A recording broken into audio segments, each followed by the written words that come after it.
عوامی گورنر ضلع وسطی کے علاقے میں عوام کے درمیان پہنچ گئے۔ گورنر سندھ کامران خان ٹسوری رمضان المبارک کی 8ویں سحری بھی نارتھ ناز آباد کی فوڈ اسٹریٹ ڈونیزل کڑھائی کو انہوں نے منتخب کیا، جبکہ اس موقع پر عوام نے گورنر سندھ کا پرجوش استقبال کیا اور ان کے ساتھ سیلفیاں بھی بنوائیں۔ ان کا کہنا تھا کہ میرے آنے سے عوام کے چہروں پر جو مسکراہٹ آ جاتی ہے وہی میرے لیے سب سے بڑا تحفہ ہوا کرتا ہے، اور عوام میں جا کر ان کے مسائل اور آگاہی بھی ملا کرتی ہے۔ نکال دیا ہے کیونکہ انہوں نے کہا جب آپ نے سحری بھی نہیں کرنی اور افطاری بھی نہیں کرنی تو پھر آپ آرام سے باہر گھومتے پھرتے رہے، لیکن ان کو بھی اس بات کی خوشی ہے، میری فیملی بہت زیادہ کوآپریٹ کر رہی ہے، کیونکہ لوگ خوش ہیں تو گھر والے بھی خوش ہیں، کیونکہ میں نے اس بات کا تہیہ کر لیا ہے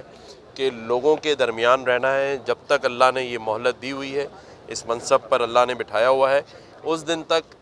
عوام کے درمیان رہنا ہے، عوام کے لیے کوشش کرنی ہے۔ دیکھیں، کوشش 100% کریں گے، ہو سکتا ہے کام بہت سے لوگوں کے نہ ہو سکیں، ان سے معذرت ہے۔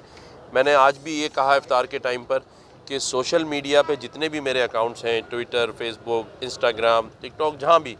آپ مسائل کو مجھے وہاں ٹیگ کریں، مجھے بتائیں، میری ٹیم بھی ریٹویٹ کرے گی، میں بھی کروں گا، میں خود دیکھتا ہوں سوشل میڈیا کو، اور اس میں جب مجھے پورے اس شہر کراچی کے مسائل کا پتہ چلے گا، علاقوں گلیوں کے مسائل کا پتہ چلے گا، یہ میرا وعدہ ہے کہ ہم اس پہ ایکشن کریں گے اور اس میں جتنا ہو سکے گا عوام کو ریلیف دیں گے۔ اسی سلسلے کی کڑی ہے کہ اس وقت جو معاشی حالات ہیں اس کو دیکھتے ہوئے ہم نے یہ اعلان کیا تھا کہ گورنر ہاؤس کے دروازے عوام کے لیے کھول دیے جائیں گے۔ الحمدللہ پہلے رمضان سے ہمارے پاس ہر وہ شخص جو اس شہر میں رہتا ہے بلا خوف و خطر گورنر ہاؤس آئے، دروازے کھلے ہوئے ہیں، آدھے منٹ سے بھی زیادہ وہ باہر نہیں کھڑا رہتا، سیدھا اندر آتا ہے، جہاں میں خود موجود ہوتا ہوں، ان کو ریسیو کرتا ہوں اور ان کے درمیان بیٹھ کے ہم افطار کرتے ہیں۔ اور یہ بھی میں بتا دوں کہ یہ افطار اور ڈنر سندھ گورنمنٹ یا گورنر ہاؤس کے خرچے سے نہیں ہے، یہ میں ذاتی حیثیت میں کر رہا ہوں، اس میں کوئی کسی گورنمنٹ کا 1 روپیہ شامل نہیں ہے۔ تو لوگ آئیں۔ میں تو ایک اور بات بھی کہتا ہوں کہ جتنے ہیں